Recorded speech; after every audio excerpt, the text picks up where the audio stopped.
हळद रुसली कुंकू हसलं या मालिकेच्या आजच्या भागामध्ये आपण पाहत आहोत. आता सुपारी फोडण्याचा जो कार्यक्रम, जो विधी असतो तो इकडे कृष्णाच्या घरी असतो आणि तेव्हा तिथे सगळेजण जमलेले असतात. तर आता जवळपास सुपारी फोडण्याचा कार्यक्रम गुरुजी असताना तर आटोपलेला असतो, पण आता इथे वेगळाच विधी यांच्याकडे सुरू असतो. तो म्हणजेच की आता भक्ती म्हणत असते, थांबा थांबा जरा, आपल्याला इथे आणखी थोडासा विधी बाकी आहे. त्यावर सगळेजण बघतात, तर इथे हे चिरोटे जे आहेत ना ते तुम्हाला दाजी खायचे आहेत असं म्हणूनच आता ते चिरोटे दुष्यंत समोर ठेवण्यात येतात. तेवढ्यातच आता मैनावती म्हणत असते की अरे दुष्यंता, तुला ह्यातले चिरोटे खायचे आहेत आणि तुला एक गोष्ट सांगू, हा रिवाज आहे वेगळा पण खूप कमाल आहे बघ. जोपर्यंत तू चिरोटे खातोयस तोपर्यंत जर तुला मिठाचा चिरोटा लागला तर लग्नानंतर तुझंच राज्य सुरू असेल आणि जर 10 चिरोटे खाल्लेस आणि त्या 10पैकी एकही मिठाचा चिरोटा नाही लागला तर मग मात्र तुला बायकोच्या ताटाखालचं मांजर व्हावं लागणार आहे, समजलं. आता तू चिरोटे कसे खायचेत, काय करायचेत हे तुझं तू ठरव असं म्हणूनच मैनावती हसायला लागलेली असते. तेव्हा स्वतःच्याच कारभाऱ्याकडे पाहते आणि म्हणत असते, खरंच सांगू का दुष्यंता, तुला सांगते, तुझ्या आणि माझ्या काकाच्या लग्नामध्ये इथे एक गोष्ट झाली होती, ती म्हणजे चिरोटे. ह्यांनी तर माझ्या हातचाच मिठाचा चिरोटा खाल्ला होता, पण इथे त्यांनी माझ्या ताटाखालच्या मांजर होण्याऐवजी इथे भाऊजईच्याच ताटाखालचं मांजर ते आत्तापर्यंत होत आहेत असं मुद्दामूनच तिथे टोमणा मारत असते. तेव्हा बाळजाबाई मात्र त्यांच्याकडे पाहतच राहते. बरं दाजी, चला करा आता लवकर चिरोटे खायला तुम्ही सुरुवात करा बरं असं म्हणूनच आता इकडे एक एक करून दुष्यंतला जवळपास 10 चिरोटे खायचे असतात. एक एक करून 10 चिरोटे खात असताना मिठाचा चिरोटा लागतो की नाही ह्या सगळ्या गोष्टींकडे सगळ्यांचं लक्ष असतं. इकडे आता बाळजाबाईला तर असं वाटत असतं की ह्याच्याच हाती मिठाचा चिरोटा लागला पाहिजे, जेणेकरून जर ह्याच्या हाती मिठाचा चिरोटा लागला तर बऱ्याच गोष्टी व्यवस्थित होतील आणि त्याचसोबत काही जरी झालं तरी सुद्धा जो दुष्यंत आहे ह्या कृष्णेच्या ताटाखालचं मांजर आणि तिचंच सगळं ऐकेल असं अजिबातच मला होऊ द्यायचं नाही. ह्या सगळ्या गोष्टी इथे आता ती बोलत असते. आता हे सगळं काही इथे बोलत असताना मात्र प्रेक्षकांनो इकडे सगळ्यात महत्त्वाची एक गोष्ट झालेली असते, ती म्हणजेच की आत्तापर्यंत 10 चिरोटे खाऊन झालेले असतात आणि 10 चिरोटे खाऊन झाल्यानंतर आता काही जरी झालं ना तरी सुद्धा त्याला इथे मिठाचा चिरोटा लागत नाही आणि मिठाचा चिरोटा न लागल्यामुळे आता इकडे सगळ्यात महत्त्वाचं म्हणजे की जो दुष्यंत आहे तो म्हणत असतो की मला अजून तरी मिठाचा चिरोटा इथे लागलेला नाहीये. ह्या सगळ्या काही गोष्टी इथे आता तो बोलल्यानंतर आता इकडे लगेचच तो एका गोष्टीचा इथे विचार करत असतो की आतापर्यंत तर मला मिठाचा चिरोटा लागला नाही, मग आता काय करायचं असा विचार तो करतो. आणि तेव्हा सगळेजण हसायला सुरुवात करत असतात की आता तर तुला मिठाचा चिरोटा लागला नाहीये. तर मैनावती लगेचच म्हणत असते, मग काय आता दुष्यंता, खरंच तुला जर मिठाचा चिरोटा लागला नाही तर मग आता तुला बायकोच्या ताटाखालचं मांजर व्हावंच लागणार आहे बघ. पण तेवढ्यातच हा विधी कुठे संपतोय. आता इकडे भक्ती लगेचच म्हणत असते, आता दाजी एक गोष्ट करायची आहे आणि ती म्हणजेच की बघा, आता तुम्ही खाल्लंय पण तुम्हाला तर इथे सगळे चिरोटे गोडच लागलेले आहेत, पण आता इथे कृष्णा तू भरव ग, तुला आता इथे दुष्यंतला एक चिरोटा भरायचा आहे. जर तो चिरोटा इथे मिठाचा लागला तर मग समजून जायचं की आता सगळं राज्य तुझंच चालणार आहे आणि तुझ्या ताटाखालचं मांजर इथे ती होणार आहेत असं म्हणता क्षणी आता मात्र इकडे जी कृष्णा आहे, कृष्णा आता इकडे दुष्यंतला चिरोटा भरवण्यासाठी हात पुढं करत असते. इकडे मात्र दुष्यंत खूप वेगळ्या विचारामध्ये असतो. तर बाळाजाबाईला सुद्धा थोडंसं टेन्शन आलेलं असतं. त्या विचार करत असतात, जर आता खरंच ह्या पोरीच्या हातून जर माझ्या पोराला खारट चिरोटा गेला तर मग काय करायचं. नाही, ह्या सगळ्या गोष्टी अशा होता कामा नयेत. काही जरी झालं ना तरी सुद्धा इथे आता माझ्या दुष्यंतला इथे त्या पोरीच्या हातनं खारट चिरोटा जाता कामा नये असा विचार आता इथे ती करत असते. तेवढ्यातच आता इकडे यांच्याकडे कुठला पर्याय सुद्धा शिल्लक राहिलेला नसतो आणि त्यामुळे इथे ज्या पद्धतीने भक्ती सांगत असते की आता काही जरी झालं ना तरी सुद्धा इथे तुम्हाला कृष्णेच्या हातून चिरोटा खायचाच आहे आणि कृष्णेच्या हातून चिरोटा खाऊन तरी बघा तुम्ही आणि तो कसा लागतोय, काय होतंय ह्या गोष्टी तरी तुम्ही एकदा बघा असं म्हणूनच आता लगेचच इकडे जो दुष्यंत आहे तो भक्तीच्या सांगण्यावरून आता कृष्णाच्या हातून चिरोटा खाण्यासाठी तयार झालेला असतो। त्याचबरोबर आता सगळ्यात महत्त्वाची गोष्ट म्हणजेच की इकडे जी कृष्णा आहे ती सुद्धा गोड अशी हसत असते। खरंच भाबडी कृष्णा मात्र कशा पद्धतीने आता इकडे ह्या सगळ्या काही गोष्टी इथे करते हे पाहणं खूपच इंटरेस्टिंग असतं प्रेक्षकांनो। खरं तर त्यांनी ना इथे खूपच मोठं गाणं दिलेलं आहे, फक्त ते ॲक्शन करत आहेत, फक्त एकमेकांना चिरोटे भरत आहेत आणि त्यांचं फक्त आणि फक्त इथे ॲक्शन करणं हेच चालू आहे। त्यामुळे तुम्हाला काही जास्त डायलॉग इथे सांगता येत नाहीत, पण तुम्ही समजून घ्या। आता इकडे लगेचच कृष्णाने एक चिरोटा उचलते, ते सुद्धा भक्तीच्या सांगण्यावरून, आणि तेव्हा जो चिरोटा ती इथे भरवते तर तो चिरोटा असतो खारट, आणि खारट चिरोटा लागल्याबरोबर दुष्यंत म्हणत असतो चिरोटा तर खारट लागला असं म्हणता क्षणी लगेचच आढळराव जोरातच हसतात। आता त्यांना तर इकडे जी बाळजाबाई आहे तिला तर शह द्यायचाच असतो आणि तिला इथे चांगलाच धडा शिकवायचा असतो, म्हणूनच स्वतःच्या पोराच्या लग्नाचं एवढं मोठं कटकारस्थान आता त्यांनी इथे घडून आणलेलं असतं। आणि जेव्हाच मिठाचा चिरोटा इथे भरवला जातो आणि मिठाचा चिरोटा इथे भरवल्यानंतर आता मात्र इकडे सगळ्यात महत्त्वाची गोष्ट झालेली असते, आणि ती म्हणजेच की जो दुष्यंत आहे तो दुष्यंत आता इथे कृष्णाच्या ताटाखालचं मांजर सुद्धा इथे होणार असतो, आणि त्याचमुळे ताटाखालचं मांजर इथे होणार असल्या कारणाने आता इकडे मात्र जी भक्ती आहे भक्तीला तर खूप जास्त आनंद झालेला असतो। पण इकडे मैनावती म्हणत असते बाप रे बाप, आता हे सगळं ह्या पद्धतीने होतंय म्हणजे कसलं कमाल आहे हो की नाही असं म्हटल्यानंतर बाळजाबाईला राग आलेला असतो।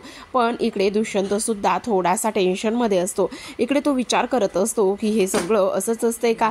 पण तेवढ्यातच आता भक्ती पुन्हा सावरासावर करत असते आणि ती म्हणत असते ओ दाजी एवढं नका उघडल्यासारखं हो, खरं सांगायला गेलं तर हा फक्त एक खेळ आहे आणि ही फक्त एक पद्धत आहे, असं काही नाहीये, आणि जर तसं असेलच तर म्हणा आमच्यासाठी सगळ्यांसाठी चांगलीच गोष्ट आहे म्हणा, पण तरी सुद्धा असं म्हणून आता पुन्हा इथे खेळीमेळीचं वातावरण निर्माण झालेलं असतं, तयार झालेलं असतं। आता इकडे आढळराव म्हणत असतात अरे पण खेळ का असे ना, खेळ जरी असला ना तरी सुद्धा इथे ह्या सगळ्या गोष्टी चांगल्याच तर आहेत ना, मग त्याच्यात काय एवढं, असू देत ना, खेळाच्या निमित्ताने का होईना पण हे सगळं काही असं होतच आहे ना, मग चांगलीच गोष्ट आहे ना, असं सुद्धा आता इथे ते बोलत असतात। तर आता इकडे जी कृष्णा आहे ती खूपच जास्त खुश झालेली असते। आता जवळपास हा जो कार्यक्रम आहे तो ऑलमोस्ट इथे होतच आलेला असतो, पण एक गोष्ट असते ती म्हणजेच की थोडेफार यांचे फॅमिली फोटो जे आहेत ते इथे शूट करायचे असतात, आणि फॅमिली फोटो शूट करण्यासाठी आता जो फोटोग्राफर असतो तो फोटोग्राफर यांना म्हणत असतो की तुम्ही आता इथे एका ठिकाणी सगळेजण बसा। तर इकडे आता सगळ्यांनी टाळ्या वाजवून त्यांचं कौतुक केलेलं असतं। फायनली सुपारी फोडण्याचा कार्यक्रम पार पडलेला असतो, आणि सुपारी फोडण्याचा कार्यक्रम हा उत्तम पद्धतीने झाल्यामुळे आता इकडे मात्र लगेचच आढळराव म्हणत असतात खरं पाहायला गेलं तर तुम्ही अगदीच इथे आता आमच्या घराण्याची इथे शोभणार आहात, आणि त्याचबरोबर आता जो फोटोवाला आहे तो वेगवेगळ्या फोटोमध्ये पोजमध्ये फोटो काढण्याचं काम करत असतो।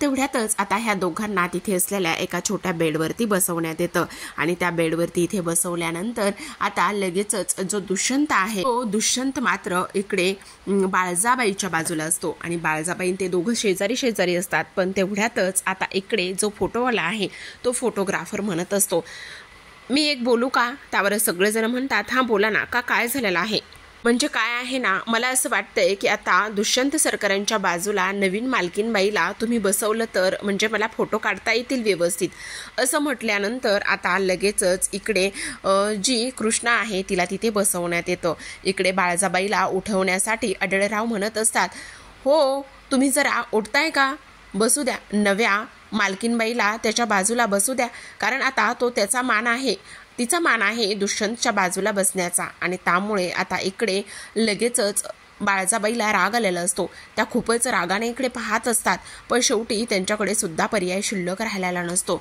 आढळराव पुन्हा म्हणत असतात उठताय ना तुम्ही, असं म्हणून आता सरतीशेवटी लगेचच इथे बाळजाबाई उठून उभी राहते आणि बाळजाबाई उठून उभी राहिल्यानंतर कृष्णाकडे रागानेच पाहत असते. कृष्णाकडे रागानेच पाहत असताना आता मात्र इकडे ती बाजूला जाऊन उभी राहते आणि त्याच्या बाजूला इथे कृष्णा जाऊन बसलेली असते. आणि कृष्णा जाऊन बसल्यानंतर आता ठीक आहे ना समद असं विचारण्यात येतं. आणि तेव्हाच सगळेजण आता खूप आनंदात असतात. आणि तेव्हा जो फोटोग्राफर आहे तो फोटोग्राफरवाला इथे आता वेगवेगळ्या पोजमध्ये फोटो काढण्याचं काम इथे तो करत असतो. तर आता इकडे जो फोटोवाला आहे त्याने सगळ्या फॅमिलीला एकत्र येऊन उभं राहायला सांगितलेलं असतं. दुष्यंत आणि कृष्णा खाली बसलेले असतात आणि सगळेजण आजूबाजूला असतात.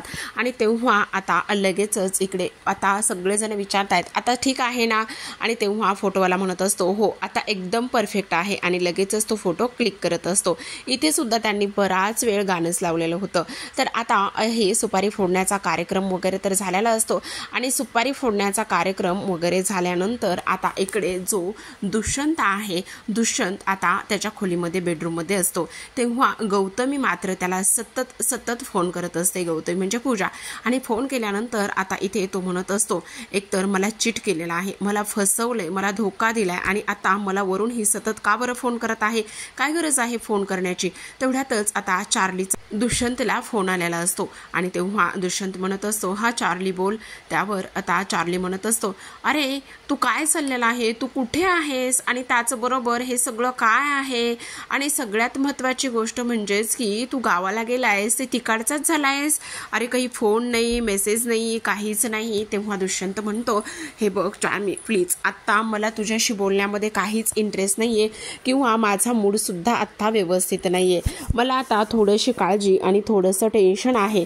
त्याचबरोबर प्लीज मी आत्ता तुझ्याशी ह्या सगळ्या गोष्टी इथे नाही बोलू शकत वगैरे वगैरे असं इथे तो बोलत असतो. त्याचबरोबर इकडे तो म्हणत असतो अरे हो ते सगळं खरं आहे पण मला एक गोष्ट सांग. अरे त्या रांजणगावच्या प्रोजेक्टची फाईल तू कुठे ती ठेवलीस ना ती मला सापडत नाही. आणि तेव्हा दुष्यंतने ठेवलेल्या फाईलचा ॲड्रेस तो त्याला सांगतो. अच्छा असं आहे का, पण मला एक गोष्ट सांग तू किती दिवस गावाला राहणार आहेस, का मी येऊ का रे तिकडे तुझ्या गावाला. असं म्हटल्यानंतर अरे मला एक गोष्ट सांग दुष्यंत, गावाला जाऊन एखादी पोरगी वगैरे पटवलीस की काय.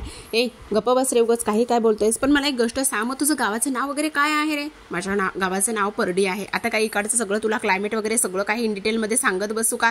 नाही ठीक आहे चल बाय. असं म्हणून चार्ली लगेचच फोन कट करतो. आता चार्लीने फोन ठेवल्यानंतर तो विचार करत असतो चला आता गौतमी माझ्यावर खूप जास्त खुश होईल. गौतमीला तर मी आता इथे दुष्यंतचा ॲड्रेस त्याचं गावाचं नाव हे सगळं काढून दिले. पण मी एक काम करू का, हिला हे सांगण्यापेक्षा डायरेक्टच आता परडी गावाला जाऊन दुष्यंतलाच इथे घेऊन येऊ का.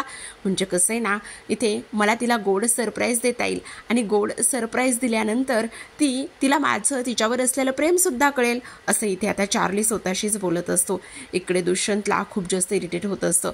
एकतर या पद्धतीने त्याचं लग्न होतंय, त्याचसोबत इथे त्याच्या मोबाईलमध्ये असलेले ते गौतमीचे फोटो तो इथे डिलीट करत असतो. कारण त्याला कुठलीच आठवण आता तिची नको असते.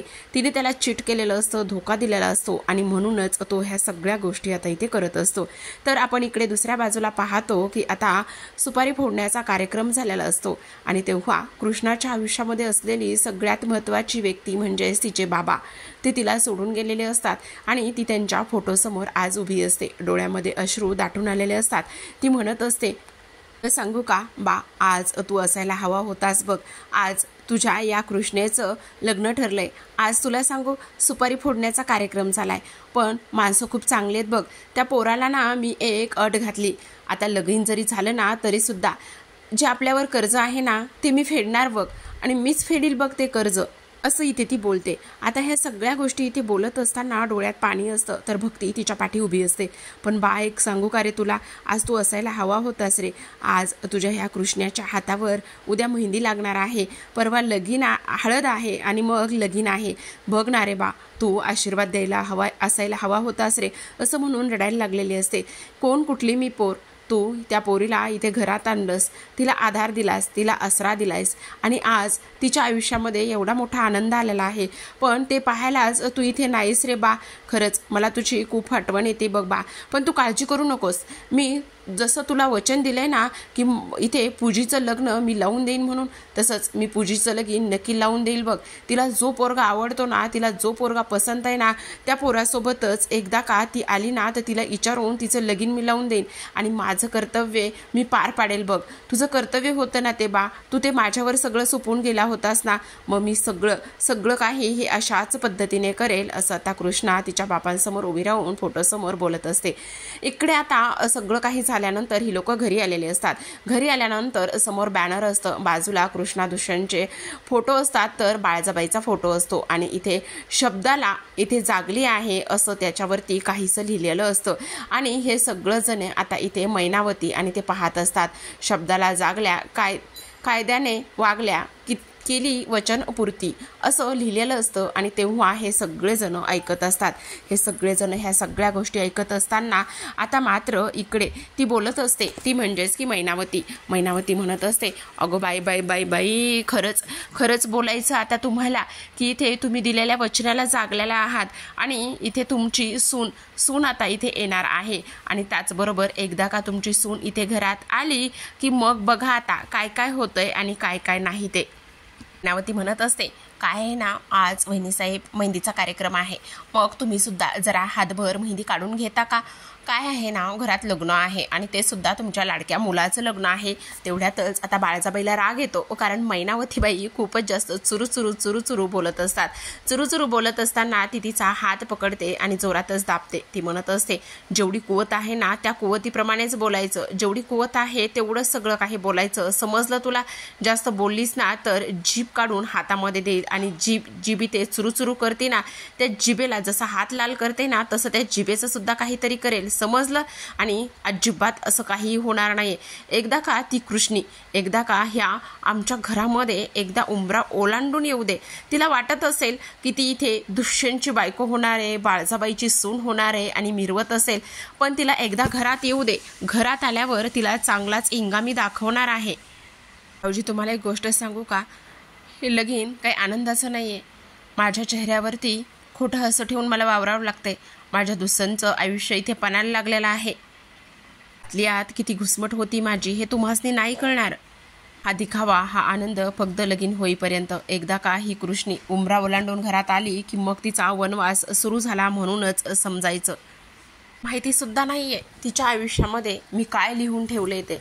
आज चांगली आनंदाची मेहंदी काढून घे म्हणावं, पण ह्या मेहंदी काढलेल्या हातावरच जळथे निखारे मी ठेवते की नाही ते बघ म्हणावं, असं बाळजाबाई आता बोलत असते. बाळजाबाईंच्या मनामध्ये ह्या सगळ्या गोष्टी आहेत हे ऐकून मात्र सगळ्यांना खूपच मोठा धक्का इथे बसलेला असतो. असं बोलल्यानंतर आता बाळजाबाईंनी इथे राग व्यक्त केलेला असतो. तर प्रेक्षकांनो, आजच्या भागामध्ये एवढं. उद्याचा भाग खूप इंटरेस्टिंग आणि रंजक असणार आहे, कारण उद्याच्या भागामध्ये आपण पाहत आहोत आता कृष्णाची मेहंदी असते आणि कृष्णाची मेहंदी असताना आता तिच्या हातावर मेहंदी असते, तेवढ्यातच एक छोटीशी चिमुरडी तिथे येते आणि कृष्णाला म्हणत असते, अगं कृष्णाताई, इथे बनकर काकांची म्हैस अडली आहे. आणि तेव्हा ह्या सगळ्या गोष्टी इथे सांगितल्यानंतर कृष्णाला तर खूपच मोठा धक्का बसतो. ती विचार करत असते, हातावर मेहंदी आहे पण इथे मदत तर करायला पाहिजे, मग काय करू? असं म्हणूनच आता शेवटी ती हातावरची मेहंदी घेऊन तशीच धावत तिकडे निघालेली असते. तिथे जाते आणि म्हणत असते, अहो बनकर काका, काय करायला लागलेला आहे? दार तर उघडा. असं म्हणून दरवाजाची कडी वाजवण्याचा प्रयत्न करते, खिडकीतून सुद्धा पाहण्याचा प्रयत्न करत असते.